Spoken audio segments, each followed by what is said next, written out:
Hey, what's up guys? This is Anthony from Anthony's Customs, and for this review, we are looking at the new Marvel Legends Civil Warrior, part of the Gamerverse Contest of Champions batch. It's the only figure from that so far, but that's what it is.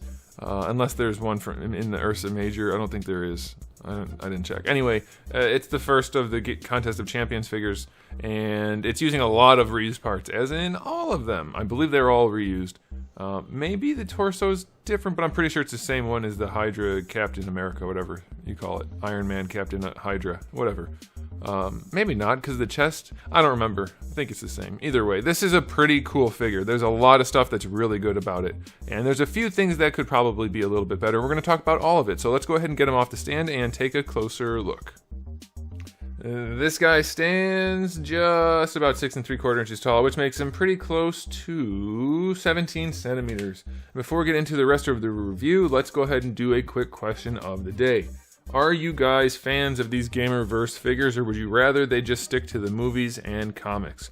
For me, I'm pretty much just interested in the comics. Maybe classic video games like I don't know, Marvel vs. Capcom, or things that are especially popular. I know Contest of Champions is pretty popular, but that's my take. I want the classic stuff and comic stuff. That's what I want. You guys can let me know what you want them to produce. Just curious. Okay, so this figure is, in some ways, the shining example of what Hasbro should be putting out for Marvel Legends every single release. The reason I say that is it has not a ton of paint, but very well placed paint, and enough that it looks like a collectible and not just a kid's toy. All the red line work on here, it's very nicely done. You can see it on the legs down there, on the arms, the little blue bits in the torso right there, they're on the knees as well. Even on the back, we have decent paint. Normally they leave stuff out. This looks pretty good. We have a little bit of red added to the armpits. That's nice. We have the red joints down here. They did a really good job of placing color around the figure in a way that makes it look extra good. And the paint that's on there is pretty darn clean. So it's a great example of how it doesn't take a whole lot to make a figure look really good. Could it look better with more paint? Most definitely, but it does look pretty good as is. The molded plastics all look good. Again, the paintwork is nice and clean. The silver is not super marbly. I mean, it's a really, really nice example of what they should do.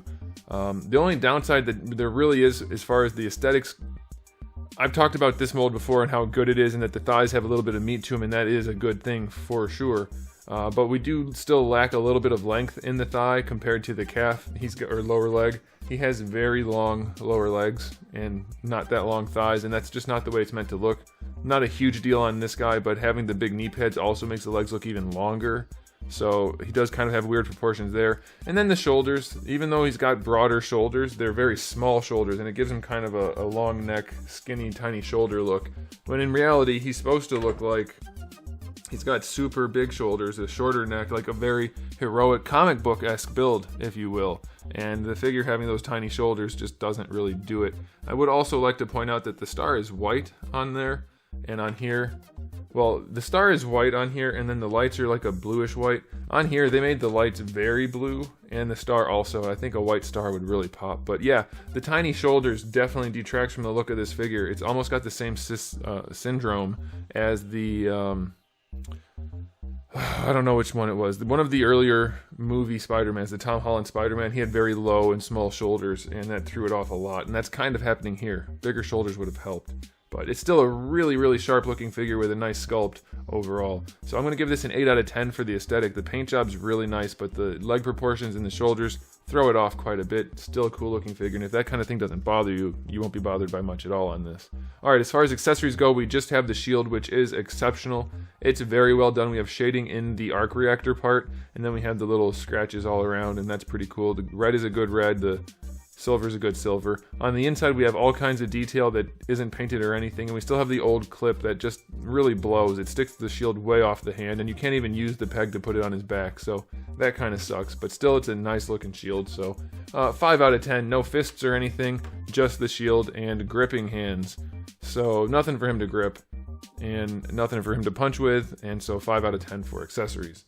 Alright, now as far as articulation goes, he can look up pretty well. That's pretty good. He can look down, no problem.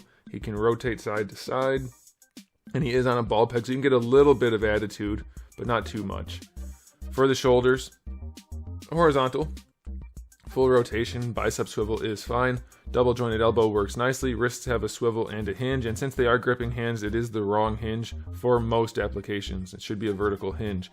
Ab crunch on this guy goes all the way back.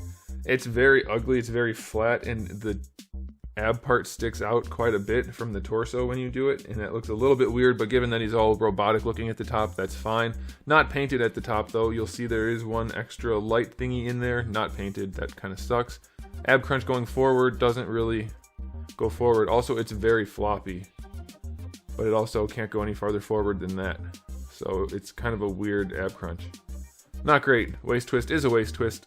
Hips go out to the side plenty. You could get better range out of that if the pivot point was farther out, but it's good enough. Going forward, they work nicely. No problems there. Going back, you do get a little bit, so that's pretty good. This is a good example of good hips. There's almost no gapping. All they needed to do was move the ball that's in there that the hips move around on, move that out to the side just a little bit, and you'd get better range. That's a bummer that they haven't done that, but it still works pretty nicely. You do get a thigh swivel, of course. Double jointed knees work well enough, just better than 90. Unfortunately, if you're going for the aesthetic, you're not going to get much more than that, and he has relatively thick legs, so unless you're cutting out big chunks, that's just the way it's going to be, so I think that's alright. Then for the ankles, we have the best ankles on any Marvel Legends figure ever. We've seen these before. They've been great every time. Yes, they are unfortunately ratcheted, but you can kind of use in between the ratchets also, so that's alright, but you get really good range, and you get really good ankle rocker out of it because it's a true ball hinge. So it works perfectly. That's very nice. So the articulation on this guy is not too bad. We could have some better stuff here and there, but all in all, it's a perfect example of a good Marvel Legends figure. I'm going to go 8 out of 10 since we have the really nice ankles and the hips are pretty good, but the torso does suck, and the head could be on a double ball peg, so not as good as it could be, but it's definitely not bad. Alright guys, time for a final verdict on this guy. I think the aesthetic's really nice. I think most people won't care about the shoulder issue or the long lower legs, but those definitely could be better, but it's still a really nice release. Otherwise, it's going to look good on a shelf. It's going to pose well enough. Definitely could use some alternate hands, but it's not too bad. I'm going to give it a final verdict of 8.5 out of 10. There's enough paint on there that I'm going to bump it that extra half a point. It's a solid release. I think most people are going to enjoy it. So there it is, guys. Thanks for watching. If you enjoyed the video, please do give it a thumbs up. If you didn't, give it a thumbs down. And if you haven't subscribed, you might want to. I have new videos almost every single day and thousands already on the channel. So make sure you come back for all of that. And in the meantime, keep collecting.